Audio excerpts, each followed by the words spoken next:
Assalamualaikum warahmatullahi wabarakatuh. Selamat siang pemirsa. Apa kabar Anda siang hari ini? Rehana apa kabar? Baik sekali, Nadila apa kabar? Alhamdulillah baik. Pemirsa, hari ini seperti biasa, Rehana Mezia dan juga Nadila Saleh kembali hadir menyapa Anda di Apa Kabar Indonesia Siang, yang tentunya kami akan menemani istirahat siang Anda dengan menghadirkan sejumlah kabar-kabar menarik dan penting untuk Anda. Kita ada kabar apa aja, Rey? Nah, ini ada yang menarik. Nanti kita akan hadirkan dialog dengan narasumber yang tentunya sudah kami siapkan di siang hari ini ya, dimulai dari kasus dokter. Nanti kita akan lihat apakah ini merupakan gangguan seksual atau seperti apa. Kemudian juga yang kedua adalah mengenai ada satpam yang dianiaya. Kita akan hadirkan informasinya bersama dengan kuasa hukum dan juga dengan korbannya. Betul. Tapi sebelum itu kita ke informasi pertama dulu pemirsa. Tebing setinggi 7 meter longsor dan menimpa warga saat acara resepsi pernikahan pemirsa yang terjadi di Desa Paakan Lauk di Kecamatan Galis, Kabupaten Bangkalan, Jawa Timur.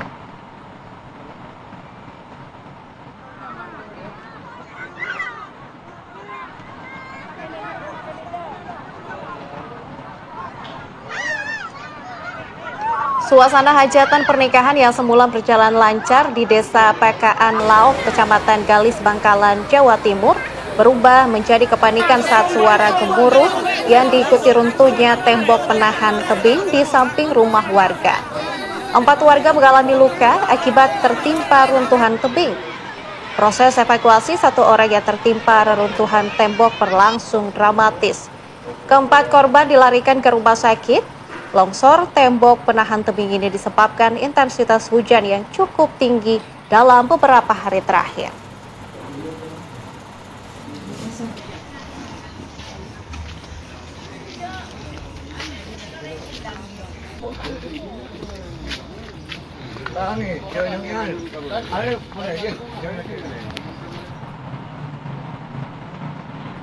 Kami juga akan hadirkan kabar lainnya untuk Anda, pemirsa.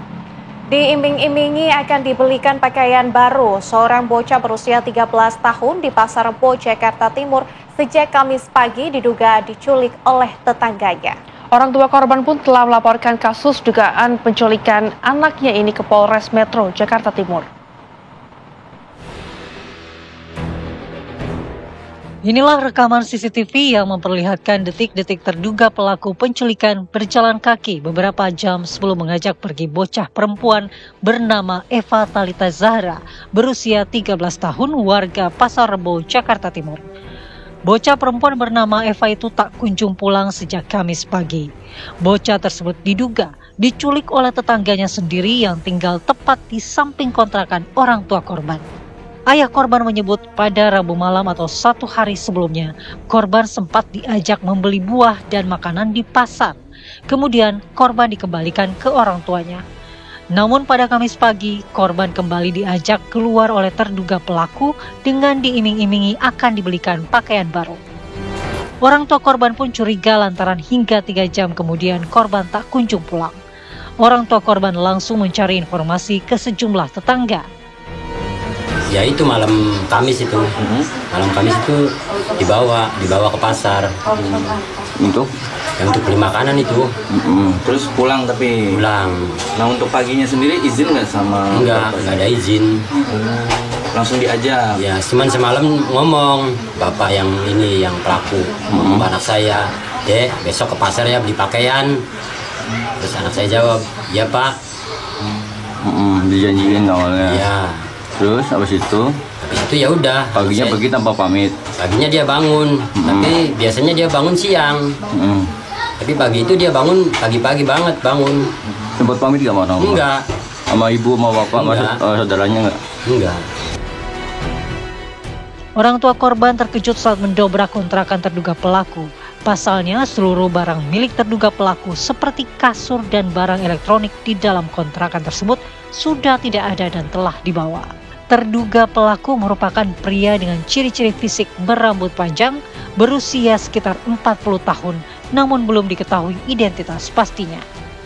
Sedangkan Eva Talita Zahra terakhir terlihat menggunakan kemeja kotak-kotak corak hitam dan putih, mengenakan jilbab warna pink, celana panjang jeans biru dan sepatu sandal berwarna hitam. Orang tua korban telah melaporkan kehilangan anaknya itu ke unit PPA Polres Metro Jakarta Timur dan berharap korban segera ditemukan serta pelaku diringkus. Dari Jakarta, Simon Tobing, TV One mengabarkan.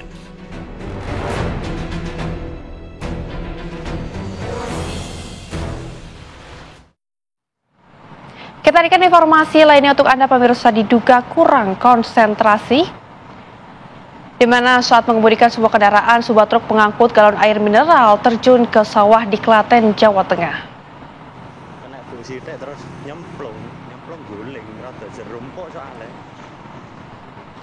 Peristiwa ini sempat terekam kamera warga. Sebuah truk pengangkut galon air mineral ini terjun ke sawah di daerah Delanggu, Klaten, Jawa Tengah, Minggu 13 April 2025. Kondisi jalan sepi, sang sopir mengaku sedang tidak enak badan sehingga kurang konsentrasi saat mengemudi. Akibat kejadian itu, barang muatan berupa galon air mineral yang akan dikirim ke Yogyakarta tumpah di persawahan.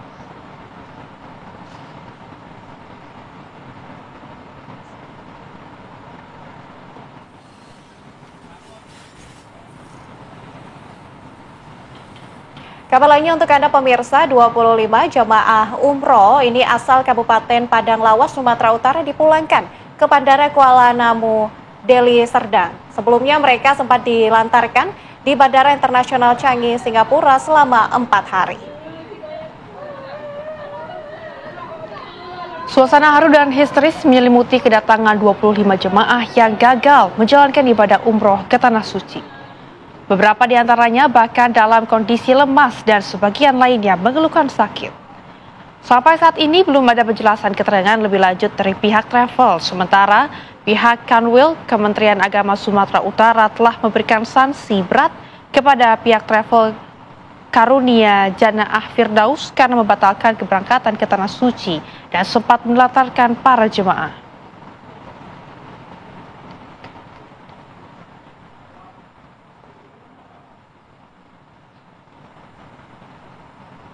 Pemirsa, kita hadirkan informasi lainnya untuk Anda. Tim Damkar di Kendari melakukan evakuasi terhadap seekor ular piton sepanjang 3 meter yang melilit di bawah minibus di kota Kendari, Sulawesi Tenggara. Selain itu, pemirsa, ular tersebut masuk ke dalam kolong saat mobil tersebut sedang terparkir. Tim pemadam kebakaran melakukan proses evakuasi terhadap seekor ular piton yang melilit di bawah rangka sebuah mobil yang sedang terparkir di salah satu kantor perusahaan di Kecamatan Baruga, Kota Kendari, Sulawesi Tenggara. Tim damkar sempat mengalami kesulitan lantaran ukuran ular yang mencapai 3 meter melilit dan terjepit di antara rangka mobil. Ular pun berhasil dievakuasi setelah petugas damkar membawa kendaraan ke tempat pencucian mobil. Artinya selama ini juga baru kita ketemukan ular seperti itu. Ada ular besar sebesar itu masuk di bawah mobil. Petugas kemudian membawa ular tersebut ke kantor Dinas Pemadam Kebakaran Kendari untuk dimasukkan ke dalam kandang. Dari Kendari, Sulawesi Tenggara, Erdika Muktir, TV One mengabarkan. Pemirsa, dari Kendari kita menuju ke informasi dari Goa, Sulawesi Selatan, di mana seorang siswi sekolah menengah pertama menjadi korban perundungan oleh sejumlah pelajar SMP di Goa, Sulawesi Selatan. Korban dianiaya oleh pelaku di tengah jalan hingga video perundungan itu pun tersebar viral di media sosial.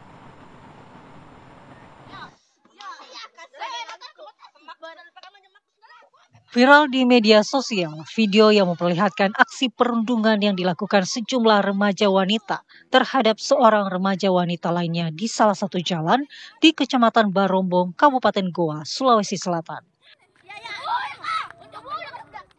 Dalam video yang viral di media sosial tersebut terlihat seorang remaja berpakaian coklat dianiaya oleh seorang remaja wanita berpakaian merah. Sementara beberapa remaja yang mengenakan seragam pramuka lainnya terlihat bersorak menyaksikan peristiwa tersebut. Akibat penganiayaan ini, korban berinisial KP, 15 tahun, menderita luka di sekujur tubuh dan harus dilarikan ke Rumah Sakit Syekh Yusuf, Kabupaten Goa untuk mendapatkan perawatan intensif. Polisi yang menerima laporan orang tua korban berhasil mengamankan 3 orang pelaku perundungan yang masih di bawah umur dengan sejumlah barang bukti.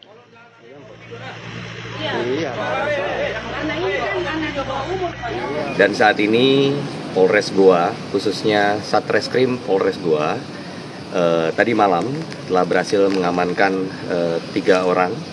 Dan saat ini kita masih melakukan proses pemeriksaan. Insya Allah nanti ke depan terkait dengan perkembangannya akan kami segera sampaikan kepada rekan-rekan. Ironisnya, aksi perundungan dilakukan hanya karena ketersinggungan setelah keduanya diduga saling ejek via chattingan WhatsApp. Unit PPA Satreskrim Polres Goa hingga kini masih melakukan pemeriksaan terhadap 3 orang remaja terduga pelaku perundungan. Dari Kabupaten Goa, Sulawesi Selatan, Idris Tajanang, TV One mengabarkan.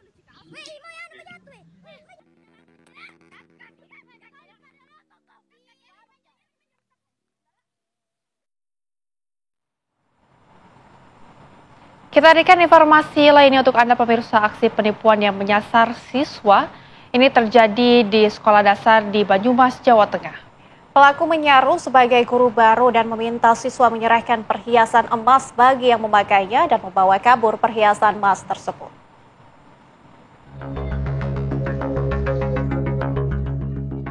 Inilah rekaman CCTV terduga pelaku saat masuk ke salah satu sekolah dasar di Kabupaten Banyumas, Jawa Timur.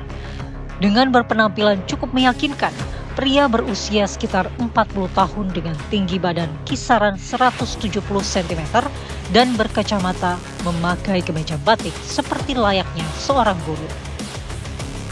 Pelaku lalu masuk ke ruang kelas di jam istirahat. Kepada siswa, pelaku mengenalkan diri sebagai guru baru, lalu meminta siswa yang memakai perhiasan emas untuk dilepaskan dan diserahkan kepadanya. Ia beralasan akan ada razia dari pihak berwajib.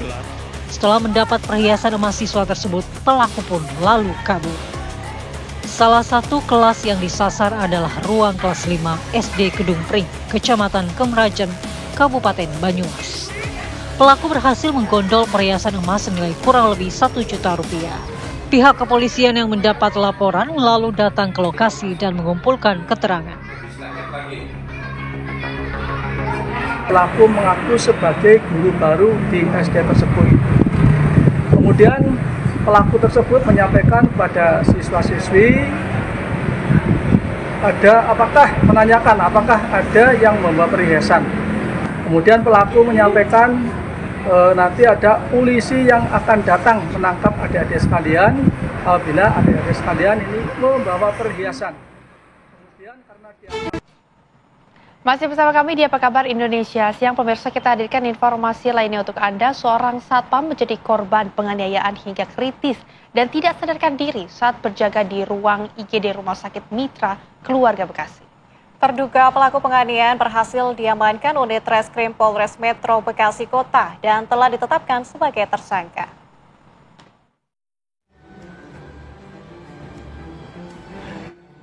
Terduga pelaku penganiayaan satpam rumah sakit diamankan pihak Kepolisian Metro Bekasi Kota pada Kamis malam 10 April 2025. Setelah dilakukan pemeriksaan di unit Jatan Ras Polres Metro Bekasi Kota, terduga pelaku penganiayaan satpam rumah sakit berinisial AFET akhirnya ditetapkan sebagai tersangka.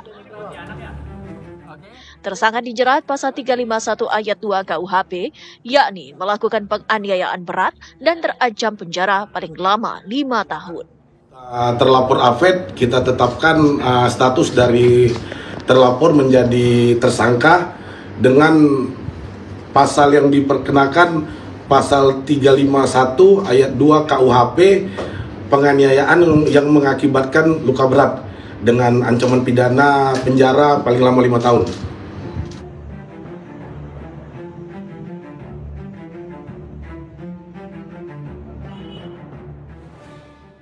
Diketahui kasus penganiayaan Satpam Rumah Sakit Mitra Keluarga Bekasi ini terjadi pada 29 Maret 2025 lalu. Pelaku diduga tidak terima ditegur korban lantaran parkir serta suara bising knalpot dari kendaraan pelaku. Aksi penganiayaan terhadap korban terekam kamera CCTV. Akibat penganiayaan tersebut, korban sempat mengalami koma dan tidak sadarkan diri. Istri korban pun menyayangkan sikap keluarga pasien pasca peristiwa penganiayaan terhadap suaminya meski sempat dilakukan mediasi.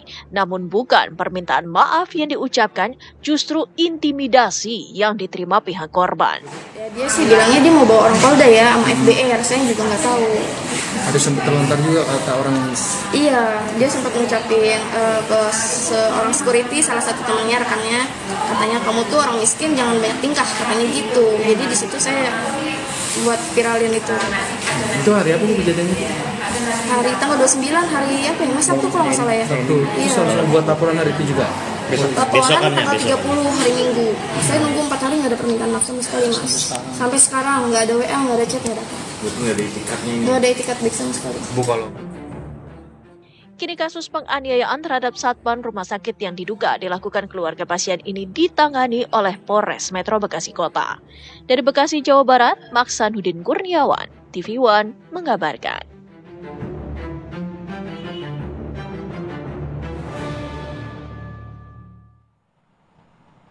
Pemirsa, kami langsung mengajak Anda untuk mendalami kasus ini bersama dengan narasumber kami yang sudah hadir di studio Apa Kabar Indonesia siang. Ada Pak Sutiono yang merupakan korban penganiayaan. Selamat siang, Pak. Kami juga hadirkan kuasa hukum dari korban, ada Pak Subadrianuka, kemudian juga ada Pak Stensian. Selamat siang, Bapak-Bapak.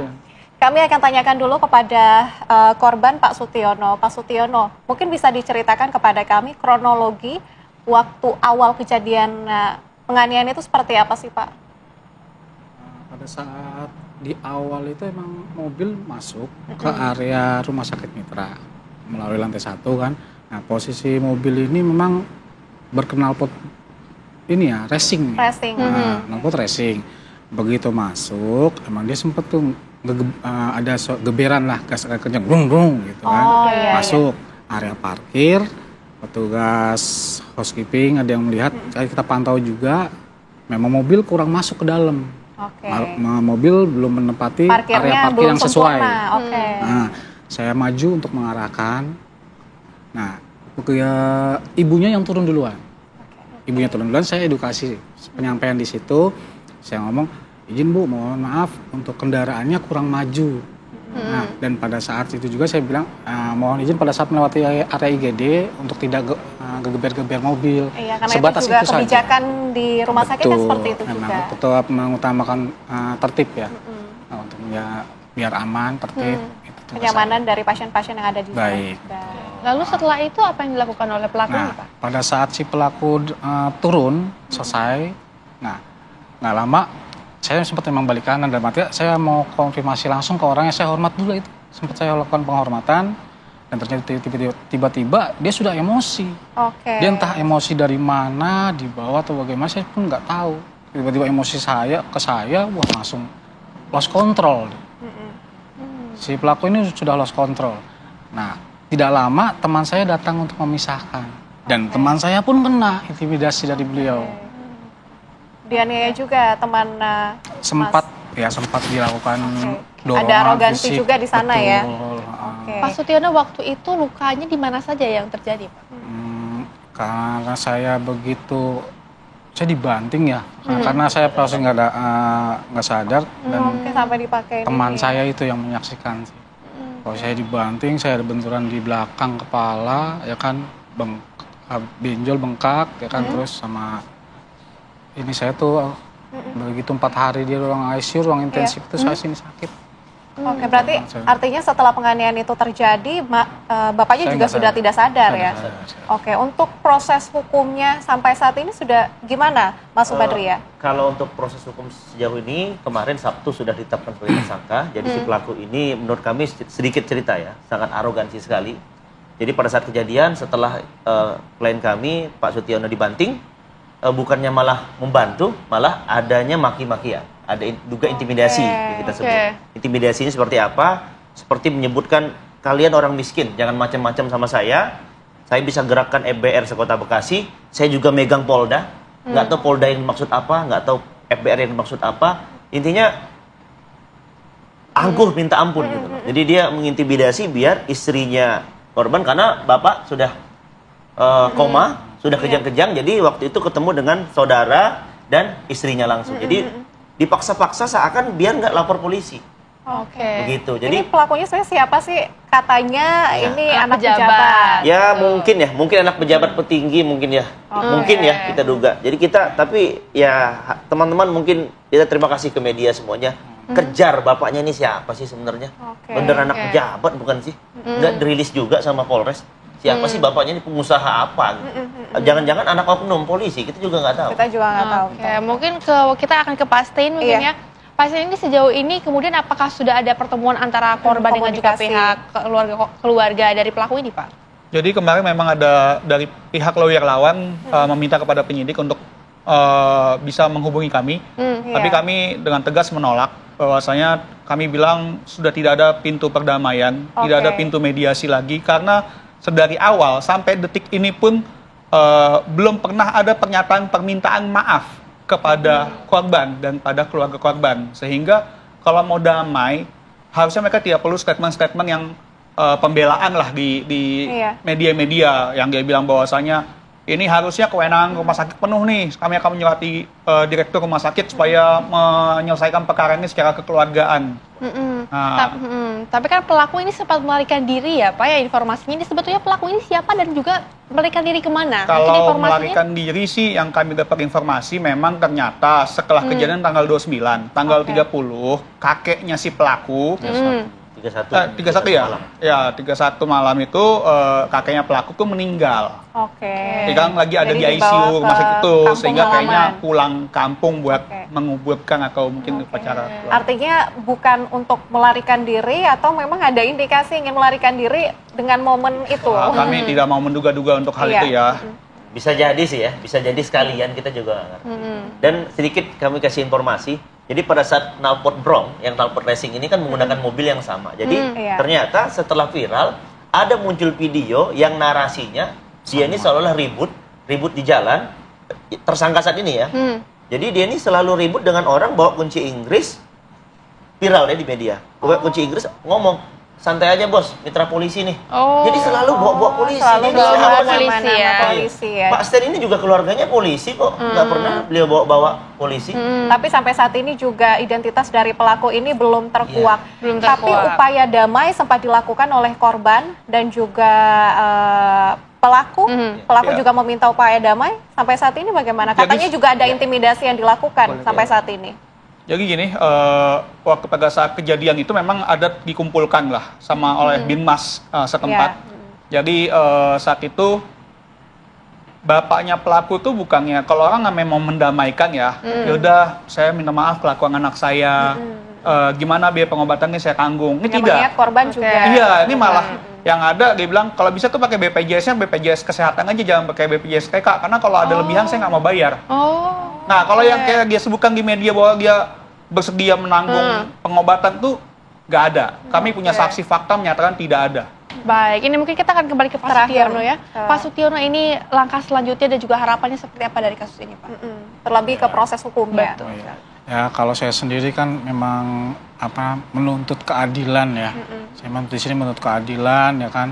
Dan untuk pembelajaran lah untuk setiap orang yang ingin berbuat kekerasan, ya kan, dimohon untuk berpikir ulang, apalagi dia menguasai bela diri, ya kan, karena itu resikonya tinggi. Kalau dia nggak kontrol untuk emosinya dia, ya kan, dan korbannya itu kayak saya pribadi, saya punya anak 2, ya kan, itu sangat berbahaya sekali, sangat berbahaya sekali. Sampai nggak lebaran. Karena masih dirawat kemarin ya. Mungkin ini informasi sedikit ya. Jadi beliau ini 2 kali koma.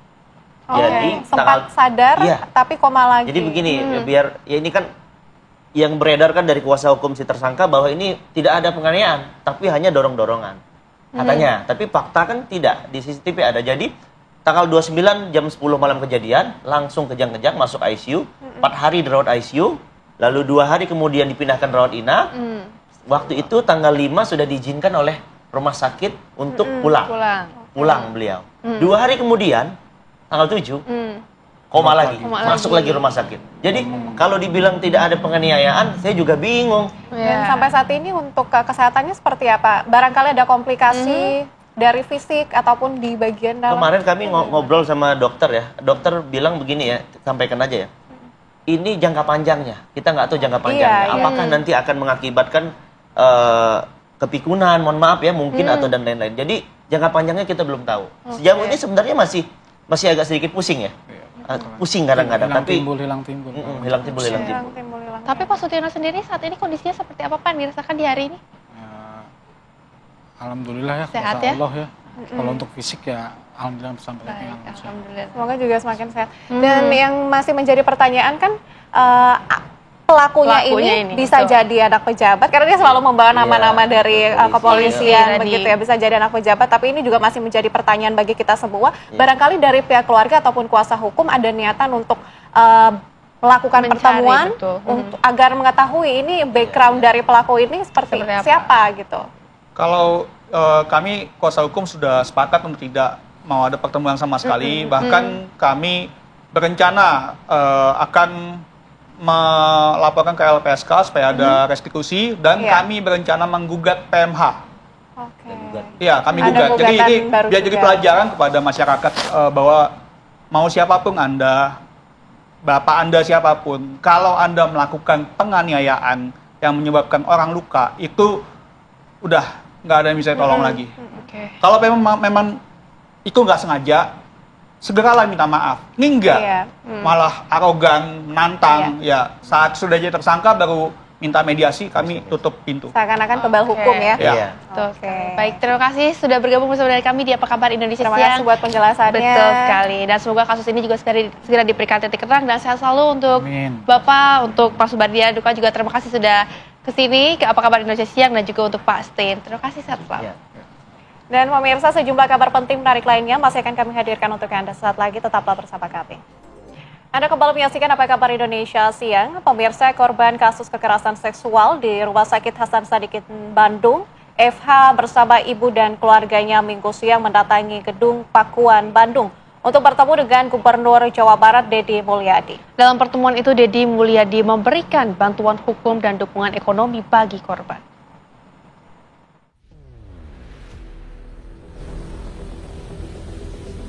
Korban kekerasan seksual di Rumah Sakit Hasan Sadikin Bandung oleh tersangka Dr. Residen Priguna mendatangi Gedung Pakuan Bandung untuk bertemu dengan Gubernur Jawa Barat Deddy Mulyadi pada Minggu siang. Pertemuan berlangsung tertutup. Korban FH bersama ibu dan keluarga berbincang dengan Deddy Mulyadi didampingi sejumlah kuasa hukum dari Jabar Istimewa. Deddy Mulyadi akan membantu perekonomian korban dan keluarga dengan menyediakan tempat tinggal sementara, agar mental korban serta keluarga tidak terganggu dengan kasus yang tengah mengemuka. Bahkan Deddy pun akan memberikan bantuan hukum kepada korban dan 2 korban lainnya, termasuk menjadikan Gedung Pakuan sebagai layanan posko pengaduan korban kekerasan seksual di RSHS Bandung. Sehingga satu, alamatnya pindah. Tidak boleh ada orang yang tahu, kecuali saya yang tahu. Kemudian yang kedua, aspek komunikasi publik dan pendampingan yang bersifat yuridis, nanti ada pemeriksaan, nanti ada sidang di pengadilan, maka saya menyiapkan tim kuasa hukum. Free. Tim kuasa hukumnya hari ini sudah membuat surat kuasa, dan kemudian setelah itu tim kuasa hukumlah nanti yang bekerja untuk melindungi keluarga ini. Sebelumnya diketahui kasus dugaan kekerasan seksual yang dilakukan dokter residen di RSHS Bandung, sampai saat ini ada 3 orang. Selain FH, ada 2 orang korban pasien yang menjadi pelampiasan nafsu terlarang dokter residen Priguna. Priguna sendiri saat ini telah ditahan di Polda Jawa Barat. Dari Bandung, Jawa Barat, Cepi Kurnia, TV One mengabarkan.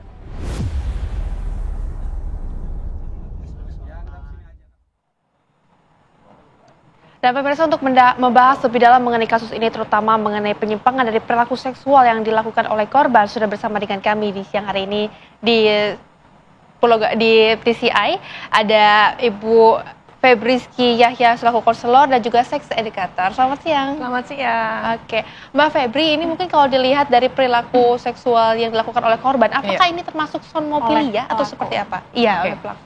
Jadi kalau saya sendiri kan tidak menangani pelaku ya, jadi belum bisa mengkategorisasikan ini sebagai somnofilia. Tapi perilaku ini mirip dengan perilaku somnofilia. Somnofilia itu adalah salah satu jenis dari parafilia, di mana parafilia itu adalah gangguan atau penyimpangan seksual yang membuat pelakunya itu turn on nih bahasanya ya, atau terangsang saat melihat seseorang yang tidak berdaya. Gitu. Sebenarnya itu suatu preferensi sih. Jadi orang tuh kan biasanya kalau orang tuh preferensinya adalah sesuatu yang berbentuk seksual gitu ya. Tapi kalau yang biasa gitu kan ya. Tapi kalau somnofilia ini tidak biasa karena dia akan terangsang jika melihat orang yang sedang pingsan atau tidur ya tidak berdaya. Tapi bedanya adalah kalau somnofilia kan cuma sekedar turn on, terangsang gitu ya. Tapi kalau sampai melakukan perbuatan itu sudah masuk dalam predatory, parafilia, udah menyerang. Kalau dari kasus ini apakah sudah bisa dibilang kalau pelaku ini merupakan predator seksual, Mbak? Nah, kalau sampai si pelaku ini kan dokter itu sampai melakukan tindakan kekerasan seksual, itu sudah masuk dalam kategori predatory parafilia. Jadi sudah menimbulkan kekerasan seksual dan merugikan diri sendiri serta orang lain, terutama. Tapi mungkin ini masih banyak di luar sana yang bingung membedakan antara fetis dengan somnofilia ini sebetulnya ini seperti apa? Jadi sebetulnya kalau di DSM-5 yaitu buku kitabnya psikologi gitu ya, semua kita kalau mendiagnosa pasien tuh ke situ itu ya bukunya ya. Di situ adalah ada salah satu gangguan mental yakni parafilia tadi, gangguan seksual. Nah, di bawah parafilia itu ada banyak sekali gangguan seksual. Ada yang fetish ya kayak misalnya gilang bungkus kemarin ya. Ada yang voyeurisme, suka ngintip gitu ya. Ada yang fetish, ada yang exhibitionism yang dia mendapatkan kepuasan kalau menggesekkan alat kelamin ke orang atau mempertontonkan alat kelaminnya di depan umum. Nah, itu kan aneh-aneh ya. Kalau fetish itu adalah sesuatu yang dia terangsang pada objek non-seksual. Jadi lebih ke objeknya. Tapi kalau para somnofilia ini, dia lebih ke perilaku orang. Orang lagi tidur, dia turn on. Bedanya ini satu barang atau objeknya. Mbak Febri, ini mungkin bisa jadi pengetahuan untuk kita orang-orang awam yang sebenarnya kita tidak bisa mendeteksi orang ini merupakan orang yang menjadi somnofilia ini atau bukan. Ini cara melihat ciri-ciri mereka seperti apa, Mbak? Jadi somnofilia ini sebetulnya kalau di psikologi tidak ada alat tes khusus untuk mendeteksi somnofilia ini atau tidak. Tapi biasanya orang-orang yang berani jadi predator gitu ya, berani menyerang orang lain, itu orang-orang yang punya skor di bagian antisosial rendah, alias mereka menderita gangguan kepribadian antisosial. Jadi kalau kakak-kakak tahu yang serial killer, yang pemerkosa, yang serial rapist gitu ya, itu mereka semua punya ada ketidakseimbangan di otaknya lah, ada perbedaan di otaknya dengan orang yang lain. Kan orang lain kan normalnya punya empati. Kalau orang-orang dengan antisosial ini tidak. Mereka justru kalau lihat orang lain sedih atau terluka itu senang. Mereka punya ekspresi yang sebenarnya berbeda dengan orang pada lainnya gitu. Jadi orang-orang antisosial itu memang cenderung bisa lebih terlibat dalam perilaku merusak lainnya. Gitu. Tapi untuk gejala penyimpangannya sendiri, apakah bisa dilihat sejak dini gitu? Sebetulnya gangguan seksual tuh banyak yang dari kecil sudah ada bawaan gitu ya. Tapi baru bisa kelihatannya saat remaja, karena disitulah hormon seksnya baru berkembang. Nah, kalau dilihat banyak orang-orang yang menderita penyimpangan seksual tuh seperti orang biasa aja gitu ya. Cuma saya pernah ada cerita klien gitu ya, dia saat kecil itu suka meraba tubuh saudarinya dan ibunya gitu. Itu bisa jadi salah satu gejala ya, walaupun belum diagnosa ya, gejala somnofilia. Kenapa? Karena dia merasa punya kontrol penuh atas korbannya. Biasanya orang-orang yang somnofilia ini merasa pengen menundukkan orang lain. Tapi kalau misalnya orang yang tidak berdaya kan dia merasa kontrol penuh, nggak dilawan gitu kan ya. Orang lagi tidur, lagi nggak sadar, itu dia bisa mengontrol dari situ. Dan nggak dilawan. Jadi dia punya masalah sama kontrol sebetulnya. Dia pengen mendominasi penuh sama korbannya. Tapi kalau kita lihat dari pelaku itu sendiri, sebenarnya kan dia sudah menikah. Betul. Ini bagaimana bisa kejadian seperti ini terjadi gitu, Mbak? Apakah ini memang tidak akan bisa terdeteksi oleh istrinya sebagai orang terdekat, orang tuanya? Atau gimana, Mbak? Kalau memang dia benar-benar ini yang mengalami somnofilia ini kalau ya, karena kita belum bisa jadi istrinya pun biasanya orang terdekat tidak tahu kalau orang terdekatnya bukanlah target dari sasarannya. Misalnya pedofilia. Pedofilia bisa menikah dengan perempuan dewasa, tapi dia tetap tertarik secara seksual sama anak-anak dan mungkin istrinya tidak tahu itu. Apalagi nikahnya baru. Perilaku itu tidak dia keluarkan pada orang-orang karena bukan targetnya gitu kan. Mungkin bisa saja ekspresi seksualnya seperti yang biasa, seperti orang dewasa pada umumnya, tapi saat dia menemukan target yang jadi incarannya, nah itu baru keluarlah sifat itu. Tapi untuk menghilangkan hal tersebut, apakah perlu obat-obatan atau hanya cukup berkonsultasi saja kepada psikiater? Oke, jadi kalau misalnya benar, kalau ini diagnosanya adalah somnofilia dan predatory parafilia, itu kalau di luar negeri di sini memang seks terapis belum ada. Saya sih belum pernah dengar ya. Palingan itu ya misalnya dokter spesialis gitu yang bareng-bareng untuk menyembuhkan satu pasien yang dengan menderita ini gitu ya. Kalau di luar negeri terapinya sangat banyak. Ada grup terapi, ada cognitive behavior terapi. Jadi grup terapi itu dikumpulin orang-orang yang menderita gangguan yang sama. Ada cognitive behavior terapi CBT. Jadi misalnya kayak diajak ngomong untuk misalnya diajak ngomong kayak dia tertarik sama mayat atau nekrofilia gitu atau sama orang tidur. Kita diajak ngomong terus sama terapisnya bilang, gimana bayangkan kalau itu adalah, yang tidur itu adalah ibumu sendiri. Suruh bayangin terus. Ada terapi-terapi seperti itu. Gitu. Dan bahkan di luar negeri ada namanya orgasmic reconditioning yang di Indonesia sepertinya belum ada. Jadi sebetulnya terapi untuk para predator itu ya baru tadi psikoterapi yang konseling sama dibantu dengan obat-obatan. Karena ini kan memang dari kecil ya, maksudnya bawaan gitu ya. Jadi akan sangat sulit kalau cuma obat aja atau konseling aja, harus sangat kompleks gitu pengobatannya. Oke Mbak Febri, kita juga masih akan mendalami bagaimana caranya orang yang memang sudah ada terdeteksi somnofilia tadi ya, ini bisa diobati, tapi setelah jeda iklan yang satu ini, tetaplah bersama kami di Apa Kabar Indonesia Siang.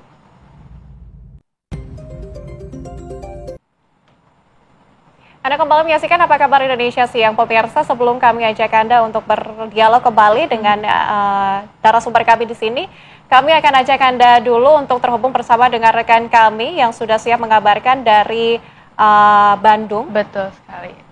Ada Alvin nanti ya, tapi sebelum itu kita mungkin akan hadirkan dulu cuplikan yang satu ini, pemirsa, di mana gedung lantai 7 yang jadi ruangan eksekusi pelaku pemerkosaan Priguna Anugrah Pratama kepada korban yang dilakukannya ini, pemirsa, di Rumah Sakit Hasan Sadikin Bandung adalah untuk pemeriksaan dan juga perawatan ibu dan anak, di mana di gedung tersebut, pemirsa, di Rumah Sakit Hasan Sadikin Kota Bandung. Lantai 7 gedung itu, pemirsa, baru selesai dibangun dan belum digunakan untuk operasional rumah sakit.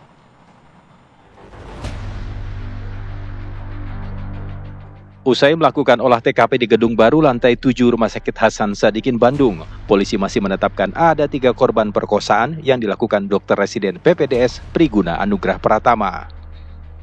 Pelaku memperkosa 3 wanita, yaitu 2 orang pasien yang sedang dirawat dan seorang keluarga pasien di sebuah ruangan di lantai 7 gedung baru Rumah Sakit Hasan Sadikin Bandung.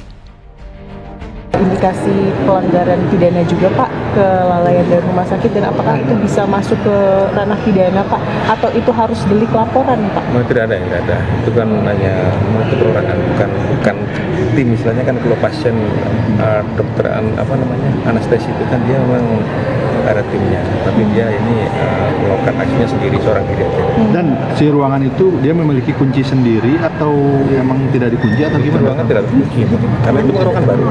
Di sana akan digunakan untuk perawatan. Kondisi di lantai 7 gedung baru ini tampak bersih. Gedung baru ini dipersiapkan untuk ibu dan anak. Ada banyak ruangan untuk pemeriksaan, rawat inap, dan ruang bedah khusus wanita dan anak. Gedung ini diresmikan pada bulan Agustus 2024 lalu oleh Presiden ke-7 RI Joko Widodo. Sejak peresmiannya, lantai 7 gedung ibu dan anak ini belum digunakan oleh rumah sakit. Pelaku perkosaan Priguna Anugrah membawa ketiga korbannya ke salah satu ruangan di lantai 7. Sebelum memperkosa, Priguna memberikan obat bius terlebih dahulu kepada para korban. Sayangnya, pihak Rumah Sakit Hasan Sadikin Bandung enggan berkomentar saat ditemui wartawan. Pak, sedikit Pak dari RSIS gimana Pak? Tanggapannya Pak? Dari Bandung, Jawa Barat, Cepi Kurnia, TV One mengabarkan. Dan untuk memperbarui informasi terkini, pemirsa, sudah terhubung bersama dengan kami reporter TV One Alvin Saputra yang ada di Bandung. Alvin, silakan informasi Anda.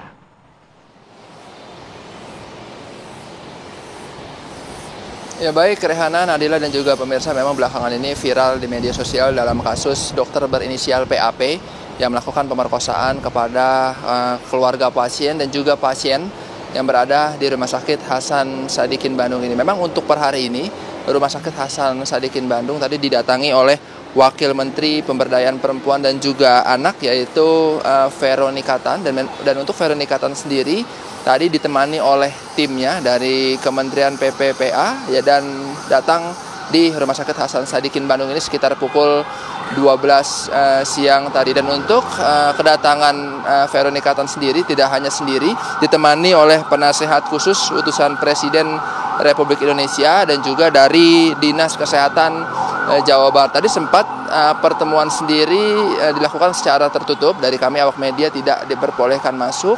Namun tadi maksud kedatangan dari Veronika Tan sendiri untuk bertemu dengan pihak Rumah Sakit Hasan Sadikin Bandung untuk berkonsultasi dan mengetahui lebih dalam penyebab terjadinya pemerkosaan yang dilakukan seorang dokter berinisial PAP.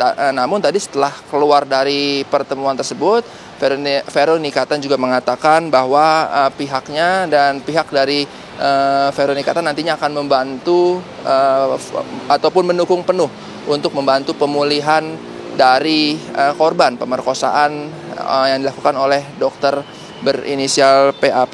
Dan juga untuk Veronika Tan sendiri mengecam kejadian yang terjadi di Rumah Sakit Hasan Sadikin Bandung ini. Dan juga Veronika Tan mengatakan bahwa pelaku ataupun dokter berinisial PAP yang berusia 31 tahun harus dihukum seberat-beratnya karena sudah melakukan aksi bejatnya kepada keluarga pasien dan juga nantinya untuk Veronika Tan sendiri akan menyambangi Polda Jawa Barat untuk bertemu dengan pihak Polda untuk mendalami kasus ini. Sementara dari Rumah Sakit Hasan Sadikin Bandung kembalikan ke studio. Baik Alvin, terima kasih untuk laporannya, selamat bertugas kembali. Dan pemirsa, kami kembali ajak Anda untuk berdialog bersama dengan Mbak Febri. Mbak Febri, tadi kan untuk perkembangannya kasus ini artinya semakin terkuak ke publik. Kalau kita lihat dari sisi psikologis korban, ini gimana Mbak? Jadi kalau saya cermati, korban kasus ini itu sangat cerdas gitu ya. Karena banyak dari mereka yang saat jadi korban pelecehan seksual, mereka cuma bingung dan bertanya-tanya tanpa mengambil tindakan. Tapi korban ini begitu merasakan sakit di sekitar alas vitalnya langsung visum gitu. Karena harus kita cermati, amit-amit ya, jangan sampai kalau ada orang yang mengalami pelecehan seksual itu kalau bisa tidak boleh mandi dulu. Jadi harus segera langsung visum ke dokter, ke IGD atau ke dokter kandungan gitu ya, untuk dilihat, diambil jejak spermanya dan lain-lain gitu, dilihat. Karena kalau sudah mandi beres-beres segala macam itu akan jadi menghilangkan barang bukti gitu. Dan ini sangat cerdas sekali gitu ya. Dan ini sangat baik sekali dan pastinya butuh support ya. Semua korban pelecehan seksual itu akan mengalami trauma bahkan sampai seumur hidup. Dan ini harus segera ditangani baik oleh psikolog, konselor, psikiater bahkan. Jadi tidak hanya konseling tapi juga butuh obat-obatan karena ini sangat besar dampaknya ya. Jadi anak-anak kecil yang mengalami pelecehan seksual yang tidak tertangani, besarnya kemungkinan besar juga jadi pelaku. Bisa jadi pelaku. Mungkin akan berimbas juga ya kepada psikologinya. Tapi untuk lingkungan sendiri, sepertinya ini seperti apa yang harus kita waspadai dan juga agar tidak menjadi korban begitu ya dari pelecehan seksual ini, harus seperti apa? Kalau saya selama ini sudah edukasi orang-orang ya, jadi sebagai seks edukator, dari sekecil-kecilnya itu harus dikasih seks edukasi sejak dini sesuai dengan tahapan usia. Jadi jangan sampai orang tua nggak mau ngomong soal seks karena tabu. Nggak tabu dong, karena kita semua punya organ alat kelamin gitu ya, harus diedukasi apa yang kita punya dalam tubuh kita. Pertama itu, seks edukasi sangat penting. Yang kedua, bagaimana mengenali predator seksual. Jadi kalau sampai kenapa-kenapa, dia langsung bercerita. Kan ada, saya pernah tahu kasus yang anak kelas 6 SD, dia pernah dilecehkan tapi nggak pernah cerita, tiba-tiba sakit perut pas ke dokter hamil. Karena diperkosa banyak orang gitu. Baru ngomong pas sudah terlambat gitu kan. Jadi mungkin karena tidak dibukanya keran komunikasi antara anak dan orang tua. Gitu. Pertama gitu, seks edukasi sangat penting. Yang kedua, jangan sampai victim blaming terjadi lagi. Karena di kasus ini pun yang jelas-jelas salah pelaku masih ada netizen ya yang menyalahkan korban. Betul, gitu ya. Malah membela pelaku justru ya. Betul, iya. Dan bahkan menyalahkan istri korban, istri pelaku maksudnya, istri pelaku. Mungkin karena nggak ya gitulah biasakan. Jadi kita biasakan kalau ada pelecehan seksual, kekerasan seksual yang kita expose adalah pelaku, jangan korbannya. Selama ini kan kadang-kadang pelaku masih di blur, sedangkan korbannya dikasih lihat tuh, kita harus kasih sanksi sosial yang setimpal gitu. Mbak Febri, sebenarnya untuk penanganan kasus-kasus seperti ini kan membutuhkan sesuatu yang kompleks ya. Betul. Seluruh pihak harus terlibat di dalam situ. Tapi Mbak Febri, barangkali bisa ini sebagai pengetahuan juga untuk kita di studio dan juga masyarakat di luar sana, bagaimana sih cara kita bisa mengenali pelaku seperti itu? Kemudian keluarga terdekat dari pelaku yang barangkali memang sudah bisa mengetahui bahwa ada ciri-ciri nih, ada ketimpangan seksual yang mungkin dilakukan oleh pelaku-pelaku seperti itu tapi disembunyikan. Ini gimana sih cara kita untuk mengetahui pengetahuan seperti itu gitu dan berani untuk berbicara gitu? Oke, kalau mengenai pelaku ya, jadi seorang predator itu ada dua jenis. Yang pertama adalah pelaku kekerasan seksual, pelecehan seksual. Yang kedua adalah child grooming atau teen grooming. Kalau bedanya apa? Kalau pelaku kekerasan seksual itu melakukan secara sengaja di depan mata terang-terangan dan bikin korban merasa tidak nyaman. Jadi kayak misalnya tadi ya misalnya eksibisionis langsung memperlihatkan alat kelamin gitu ya, atau langsung melecehkan begitu saja seperti dokter ini gitu kan, itu terang-terangan. Jadi korban sudah jelas merasa tidak nyaman, itu lebih mudah sebenarnya dilaporkan kalau kita sudah ngajarin. Tapi yang kedua, ini grooming, ini yang sulit. Grooming adalah dia tujuannya sama-sama ingin melecehkan, tapi masuknya pelan-pelan. Jadi pura-pura baik, jadi misalnya om atau tante yang baik, bahkan dari keluarga terdekat, guru-guru, kasus guru-guru yang melecehkan itu juga. Betul, jadi dideketin dulu sampai anak itu sangat percaya sama si pelaku. Jadi karena percaya, oh apapun yang dilakukan pasti untuk kebaikanku. Nah itu lebih gampang masuknya, dan ini banyak yang tidak dilaporkan karena merasa malu karena dia kan udah baik sama aku. Nah ini lebih susah. Nah itu kita harus edukasi soal grooming juga, bukan hanya pelecehan seksual.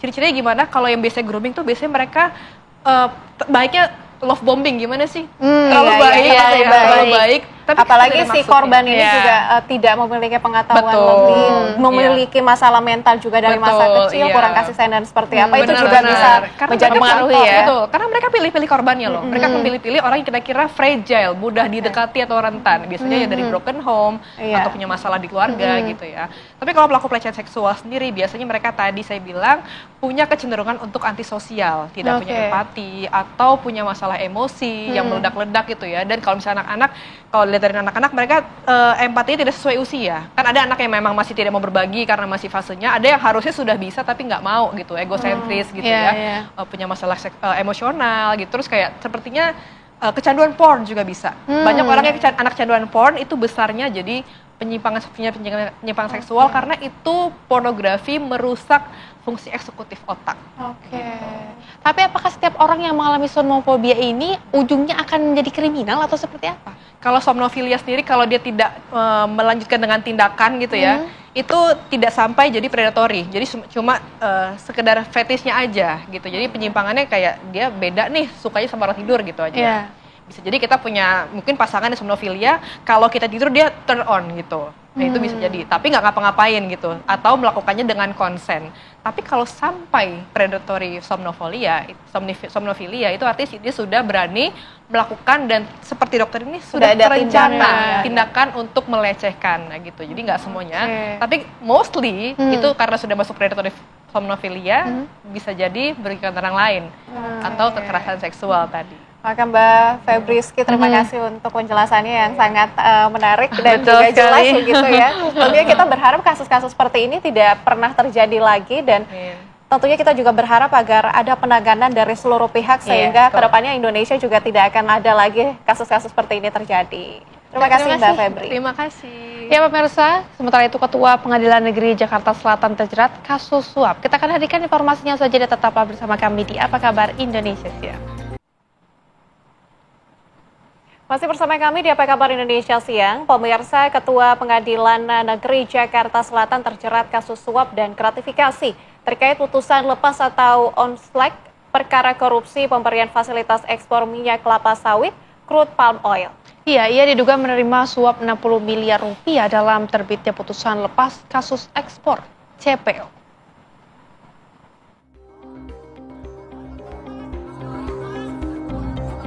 Kejaksaan Agung langsung menahan Ketua Pengadilan Negeri Jakarta Selatan Muhammad Arif Nurianta. Arif terjerat kasus suap dan gratifikasi terkait putusan lepas atau on slack perkara korupsi pemberian fasilitas ekspor crude palm oil atau CPO atau minyak kelapa sawit mentah. Kasus ini juga melibatkan 3 grup korporasi besar, yaitu PT Wilmar Group, PT Permata Hijau Group, dan PT Musim Mas Group. Terkait dengan putusan onslah tersebut, penyidik menemukan fakta dan alat bukti bahwa MS dan AN melakukan perbuatan pemberian suap dan atau gratifikasi kepada MAN sebanyak diduga sebanyak 60 miliar rupiah, di mana pemberian suap tersebut atau gratifikasi diberikan melalui BG. BG tadi saya sebut panitera.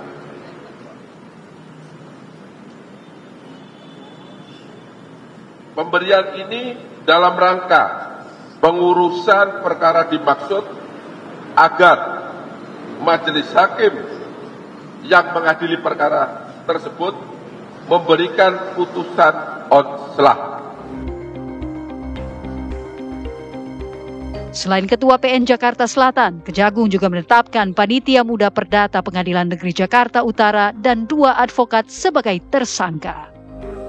Para tersangka ditahan selama 20 hari di Rumah Tahanan Kelas 1 Jakarta Timur, Cabang Rutan KPK.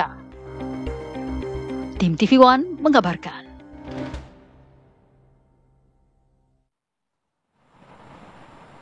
Masih mengenai kasus yang sama, pemirsa, deretan mobil mewah dalam kasus gratifikasi yang menjerat Ketua Pengadilan Negeri Jakarta Selatan disita oleh Kejaksaan Agung.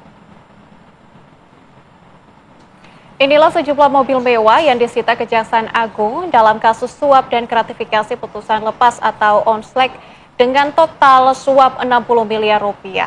1 unit Ferrari jenis SF90 diperkirakan berharga 17 miliar rupiah. Kemudian Nissan Nismo GT-R yang memiliki mesin turbo dengan tenaga fantastis, pemirsa, yang diperkirakan harga di pasaran tembus 3,3 miliar rupiah.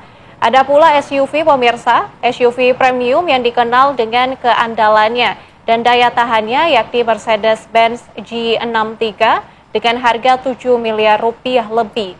Kemudian ada juga Lexus RX 500H, SUV premium performa hybrid yang harganya di atas 1 miliar rupiah. Selain barang bukti mobil, pemirsa, penyidik Kejagung juga menemukan uang tunai dari para tersangka.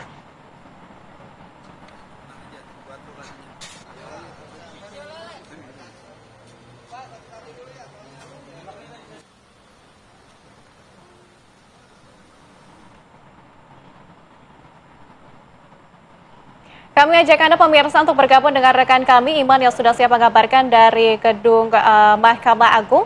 Iman, apa informasi terbaru yang bisa Anda kabarkan kepada kami?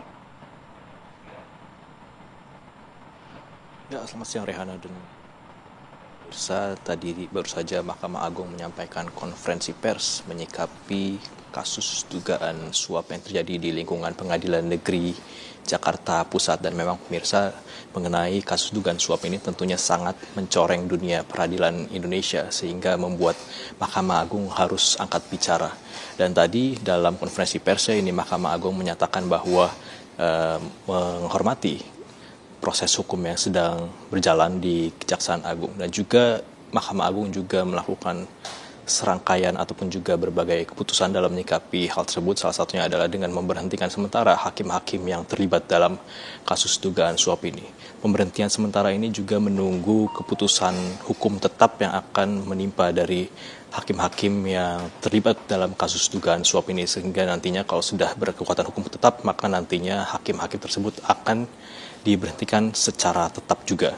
Dan selain itu juga pemirsa, Mahkamah Agung juga mempersiapkan sejumlah kebijakan untuk kemudian agar kedepannya tidak terulang kembali. Salah satunya adalah dengan membentuk satgas khusus dalam mengawasi etika dalam kehakiman. Dalam hal ini untuk satgas khusus ini baru akan dipersiapkan di wilayah hukum Jakarta, di mana untuk saat kasus ini baru akan dimulai pada esok hari. Selain itu juga Mahkamah Agung juga mempersiapkan sebuah aplikasi dalam penunjukan majelis hakim secara robotik pada pengadilan tingkat pertama dan tingkat banding, di mana aplikasi ini juga telah diterapkan di lingkungan Mahkamah Agung dan rencananya juga akan diterapkan di tingkat majelis hakim tingkat pertama dan juga di tingkat banding. Namun untuk penerapannya kapan ini juga masih akan ditinjau kembali, karena memang untuk mempersiapkan aplikasi ataupun juga sebuah sistem yang tentunya menggunakan algoritma yang cukup kompleks ini membutuhkan waktu yang cukup lama.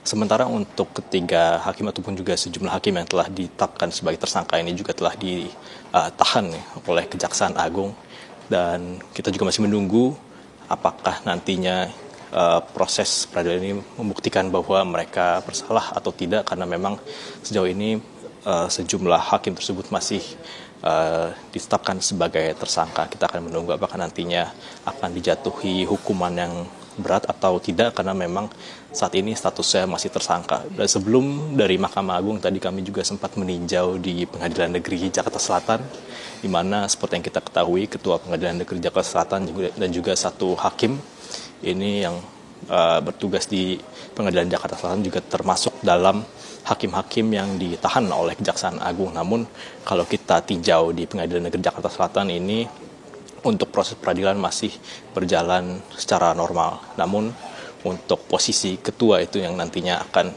dicari kembali. Kalau informasi dari Mahkamah Agung nantinya tentunya untuk ketua sendiri akan digantikan oleh wakilnya. Dan kemudian kita juga masih menunggu bagaimana kelanjutan dari kasus ini. Apakah akan ada tersangka-tersangka tambahan ataupun tidak. Tentu kita akan menantikan bagaimana jalannya proses hukum yang dijalani oleh Kejaksaan Agung. Sementara itu. Baik, terima kasih Man Fajar atas laporan Anda langsung dari lokasi. Selamat kembali beraktivitas. Dan pemirsa, kita ke kabar lainnya. Tim Satgas Operasi Damai Cartens berhasil mengevakuasi 2 orang sandera dari kelompok kriminal bersenjata di Yahukimo, Papua Pegunungan. Sebelumnya telah ditemukan 2 jenazah korban kekejaman kelompok kriminal bersenjata.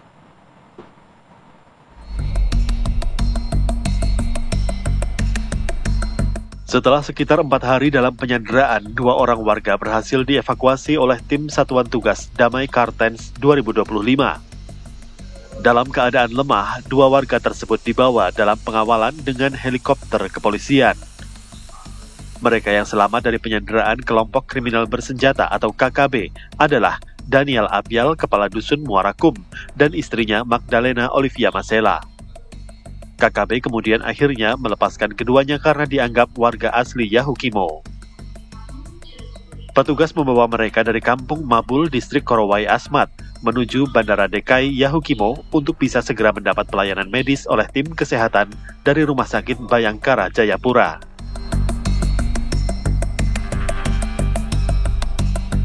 Sebelumnya, 2 jenazah korban pembantaian oleh kelompok kriminal bersenjata di Yahukimo, Papua Pegunungan ditemukan. Aparat gabungan TNI Polri kembali menemukan 2 jenazah korban pada Jumat malam. Kedua orang yang diduga penambang emas tradisional tersebut ditemukan di Tanjung Pamali. Petugas langsung membawanya ke Kampung Bingki untuk dievakuasi menuju DKI Yahukimo untuk menjalani identifikasi. Dengan tambahan 2 jenazah tersebut, maka jumlah korban meninggal dunia akibat penyerangan KKB di Yahukimo sudah berjumlah 11 orang. Dari 11 jenazah, 3 jenazah sudah tiba di RSUD DKI dan 1 jenazah di RSUD Bovendigul, sementara 7 jenazah di Kampung Bingki menunggu untuk dievakuasi. 11 jenazah telah ditemukan dengan kondisi 4 jenazah telah berhasil dievakuasi dan 7 jenazah lainnya direncanakan akan dievakuasi hari ini. 1 jenazah ditemukan di Kabupaten Pegunungan Bintang dan telah dievakuasi ke RSUD Kabupaten Bovendigul. 2 jenazah ditemukan di Camp 22 telah dievakuasi ke RSUD DKI dan 1 jenazah telah ditemukan di Muarakum juga telah dievakuasi di Rumah Sakit Umum Daerah DKI. Petugas saat ini menambah pengamanan dengan menurunkan 40 personel Kopasgat untuk mengantisipasi serangan KKB. Dari Yahukimo, Papua Pegunungan, Hendy Indrajaya, TV One mengabarkan.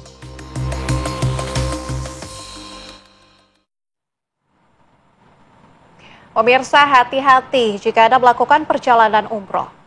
Ratusan jamaah umroh asal Bogor, Jawa Barat tertipu oleh perantara hotel. Ya, pelaku melarikan uang akomodasi jemaah hingga ratusan juta rupiah. Pakai masker, kamu dia pakai masker. Iya, apa? Jadi, itu rencana berapa orang? Mungkin 5 orang. Dia umroh pakai dutan sedia. Jadi dia cerita, ya alhamdulillah dan keluarga itu.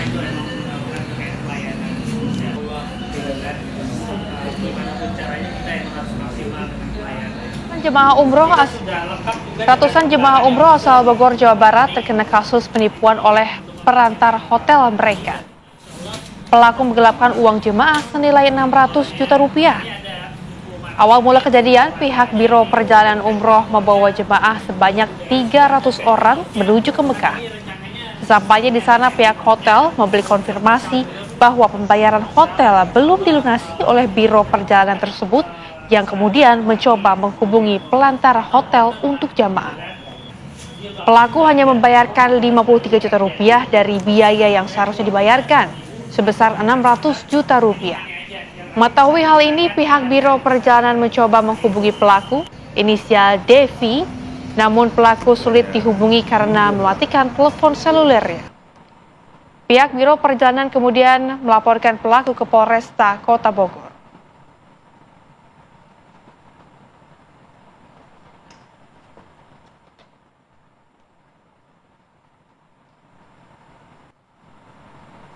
Pemirsa, sejumlah kabar penting menarik lainnya masih akan kami hadirkan untuk Anda saat lagi. Tetaplah bersama kami di Apa Kabar Indonesia Siang.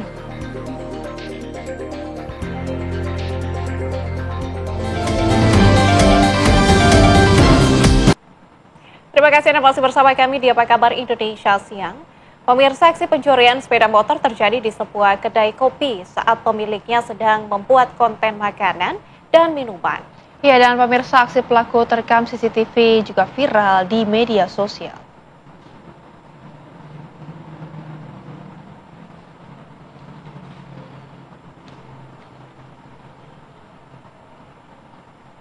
Inilah rekaman CCTV saat terjadi aksi pencurian sepeda motor yang terjadi di salah satu coffee shop di Jalan Bunga Cempaka Medan, Sumatera Utara.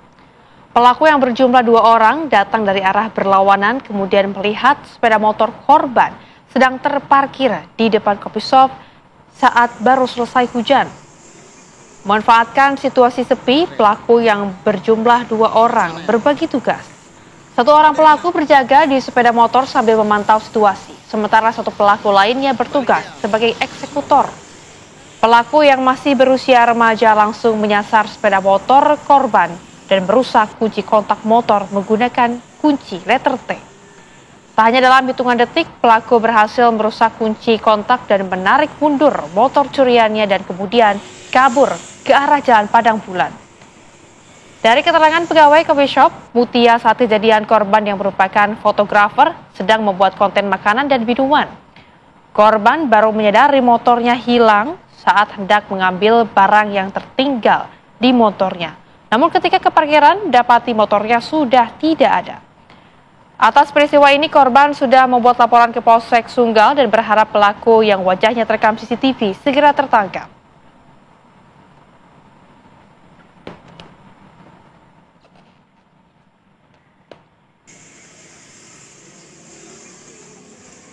Kita hadirkan arah ke sana ya. Kita hadirkan informasi lainnya untuk Anda pemirsa di sore hari ini. Bocah hilang di mana 6 tahun ditemukan tewas tenggelam di aliran anak sungai samping Waduk Nipa-Nipa, Kabupaten Maros, Sulawesi Selatan. Korban ditemukan 24 km dari lokasi hilang.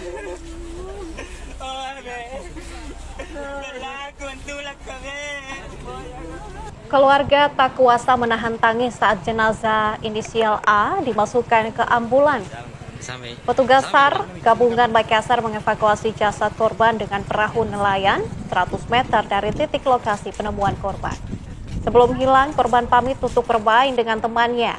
Diduga korban tenggelam usai hanyut terbawa arus dan ditemukan di kabupaten lain sejauh 24 km. Kasus hilangnya korban menghebohkan warga, terlebih korban ditemukan dalam kondisi sudah membengkak. Usai dievakuasi, jenazah korban dibawa ke rumah sakit untuk dibersihkan dan ke rumah duka untuk disemayamkan.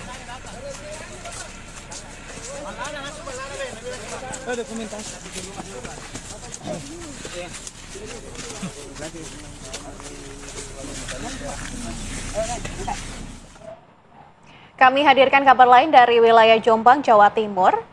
Seorang anak berusia 12 tahun di Jombang, Jawa Timur terkena ledakan petasan saat bermain petasan bersama teman-temannya. Akibatnya tangan korban mengalami luka cukup parah dan harus dilarikan ke rumah sakit.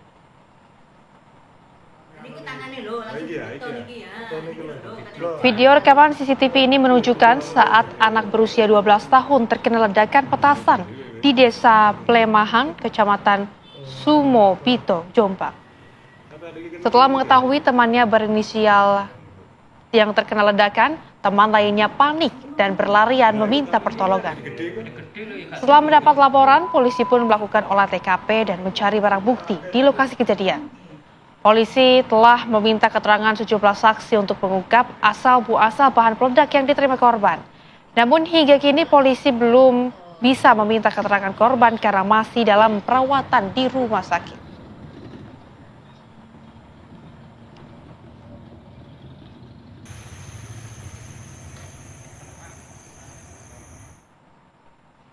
Kita hadirkan informasi lainnya, pemirsa. Seorang siswi sekolah menengah pertama menjadi korban perundungan oleh sejumlah pelajar SMP di Goa, Sulawesi Selatan. Korban dianiaya oleh pelaku di tengah jalan hingga video perundungan itu pun tersebar viral di media sosial.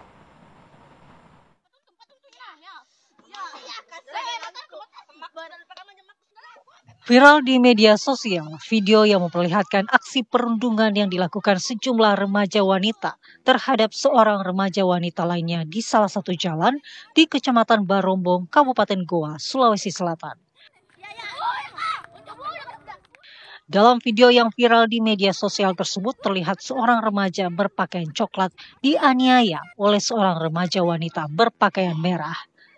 Sementara beberapa remaja yang mengenakan seragam pramuka lainnya terlihat bersorak menyaksikan peristiwa tersebut. Akibat penganiayaan ini, korban berinisial KP, 15 tahun, menderita luka di sekujur tubuh dan harus dilarikan ke Rumah Sakit Syekh Yusuf, Kabupaten Goa untuk mendapatkan perawatan intensif. Polisi yang menerima laporan orang tua korban berhasil mengamankan 3 orang pelaku perundungan yang masih di bawah umur dengan sejumlah barang bukti.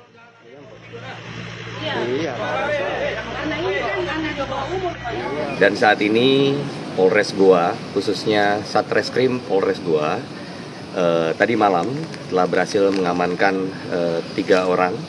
Dan saat ini kita masih melakukan proses pemeriksaan. Insya Allah nanti ke depan terkait dengan perkembangannya akan kami segera sampaikan kepada rekan-rekan. Ironisnya aksi perundungan dilakukan hanya karena ketersinggungan setelah keduanya diduga saling ejek via chattingan WhatsApp. Unit PPA Satreskrim Polres Goa hingga kini masih melakukan pemeriksaan terhadap 3 orang remaja terduga pelaku perundungan. Dari Kabupaten Goa, Sulawesi Selatan, Idris Tajanang, TV One mengabarkan.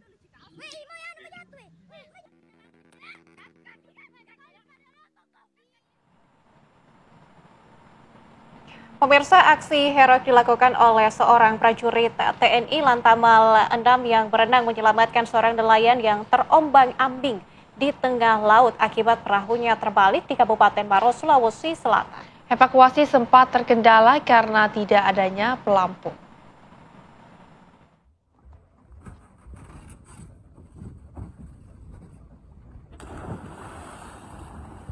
Inilah aksi detik-detik prajurit anggota TNI AL Lantamal 6 menyelamatkan seorang nelayan yang terombang-ambing di tengah laut di Kabupaten Maros, Sulawesi Selatan.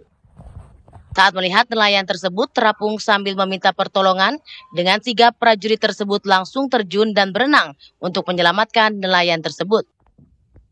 Nelayan bernama Rizal, usia 17 tahun, asal desa Bontomatene, Kabupaten Maros, saat itu tengah menjaring ikan. Namun kapal yang digunakan tiba-tiba mengalami kebocoran hingga kapalnya terbalik. Prajurit TNI AL Klasi 1 Zulkifli yang dalam perjalanan pulang ke kampung halamannya untuk cuti Idul Fitri melihat korban dan langsung menyelamatkan. Proses evakuasi berlangsung dramatis lantaran ia harus membawa nelayan tersebut ke atas perahu yang ditumpangi tanpa adanya pelampung. Zulkifli pun membuka celananya untuk digunakan sebagai pelampung darurat.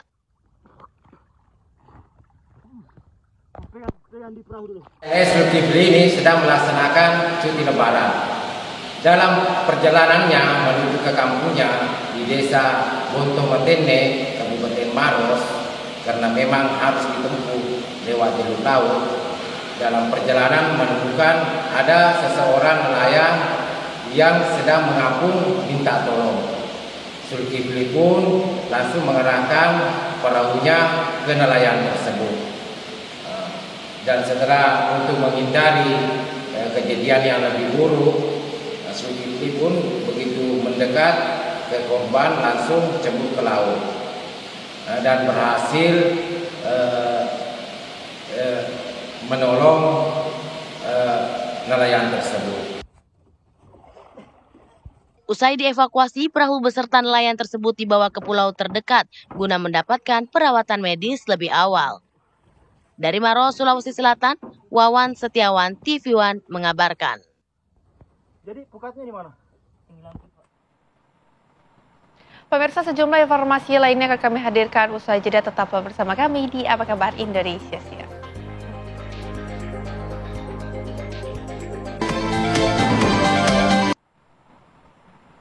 Masih bersama kami di Apa Kabar Indonesia Siang. Pemirsa, Presiden Prabowo Subianto disambut langsung oleh Raja Abdullah II saat tiba di Bandara Militer Marga Yordania Minggu waktu setempat. Kunjungan resmi ini tidak hanya mempererat pemirsa hubungan diplomatik antara Indonesia dan juga Yordania, tapi juga sebagai simbol persahabatan antara pemimpin yang sudah terjalin sejak lama.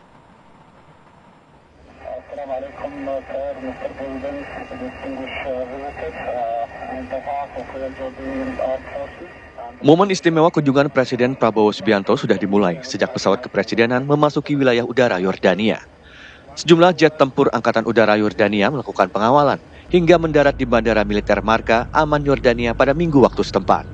Tiger 101, this is Indonesia 1. I am Prabowo Subianto, President of the Republic of Indonesia. Thank you for receiving me. Thank you for escorting me. Please pass on to your commander my greatest appreciation. Thank you very much. Syukron. Wassalamualaikum warahmatullahi wabarakatuh.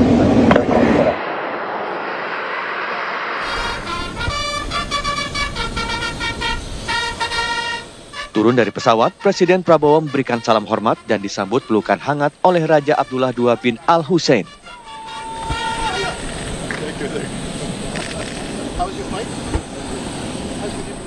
Kedua pemimpin negara kemudian berjalan berdampingan, melewati pasukan jajar kehormatan dan menyelami sejumlah pejabat yang hadir.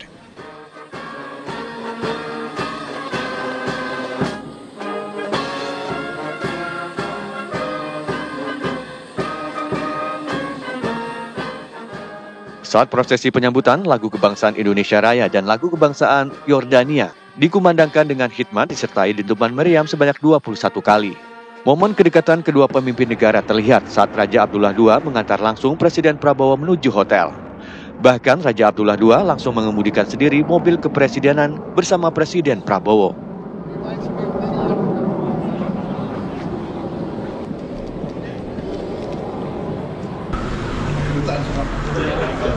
Waduh, masyarakat semua hadir.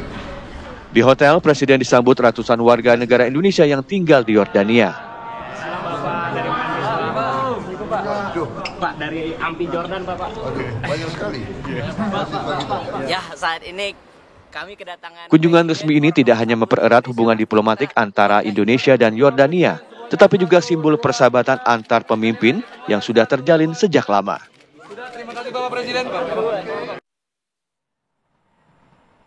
Masih mengenai Presiden Prabowo Subianto, pemirsa, diketahui Presiden Cina Xi Jinping berkomunikasi dengan Presiden Republik Indonesia, Presiden Prabowo Subianto, untuk dilakukan komunikasi melalui sambungan telepon pada hari Minggu waktu setempat.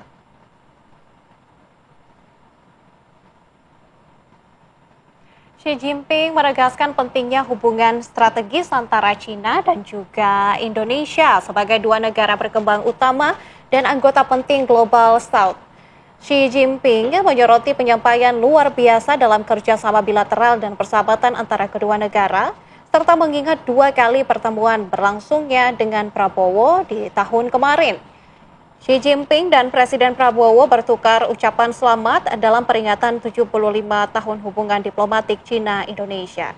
Presiden Prabowo menekankan 5 pilar utama dalam kerjasama bilateral, yaitu politik, ekonomi, pertukaran antar masyarakat dan budaya, kelautan, serta keamanan yang menurutnya telah tumbuh pesat dan memberikan manfaat nyata bagi kedua negara.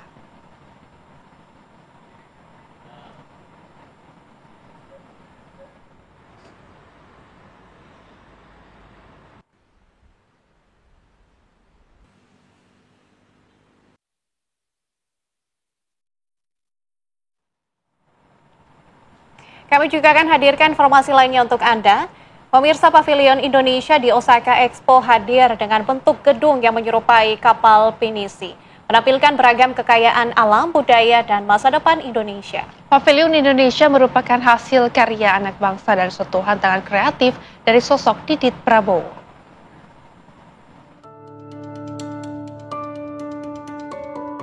Indonesia Pavilion di World Osaka Expo 2025 resmi dibuka. Antusias para pengunjung terlihat pada hari pertama dibukanya Indonesia Pavilion. Mengusung konsep Thriving in Harmony, Nature, Culture, and Future yang mengintegrasikan alam, budaya, dan masa depan yang mulus. Pavilion Indonesia hadir sebagai persimpangan pertukaran global untuk merasakan kekayaan warisan Indonesia dan berpikiran maju di Osaka, Jepang. Pavilion ini menjadi cerminan bahwa Indonesia mampu berdiri sebagai tujuan menarik dari segi investasi, pariwisata, kolaborasi, dan inovasi. Di balik keberhasilan pembukaan Indonesia Pavilion di Osaka Expo, ada sosok Didit Prabowo yang memiliki peran besar. Indonesia Pavilion merupakan hasil sentuhan tangan kreatif dari sosok Didit Prabowo yang berperan sebagai kreatif kontributor. Didit Prabowo mampu mengeksplorasi tema besar Osaka Expo dengan identitas Indonesia yang kaya akan alam, budaya, dengan desain futuristik era modern.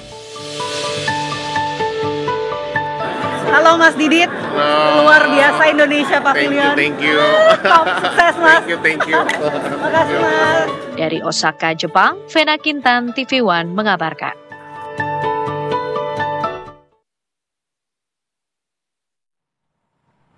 Beralih ke informasi lainnya, pemirsa, siapa tak tahu mengenai kelenceng lebah imut ini ternyata memiliki potensi raksasa.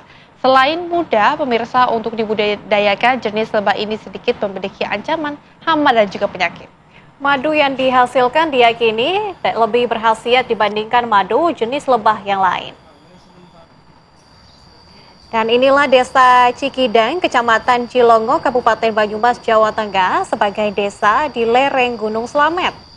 Kondisi lingkungan yang masih baik ini membuat seorang warga membudidayakan lebah kelanceng. Terdapat 30 sarang lebih atau klutuk si imut yang bernama latin Apis florea ini.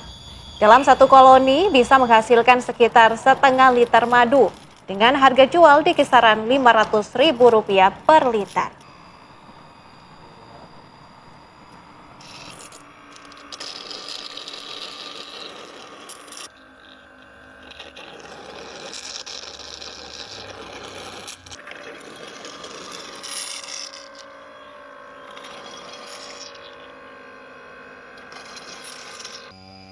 Durian pahit metune.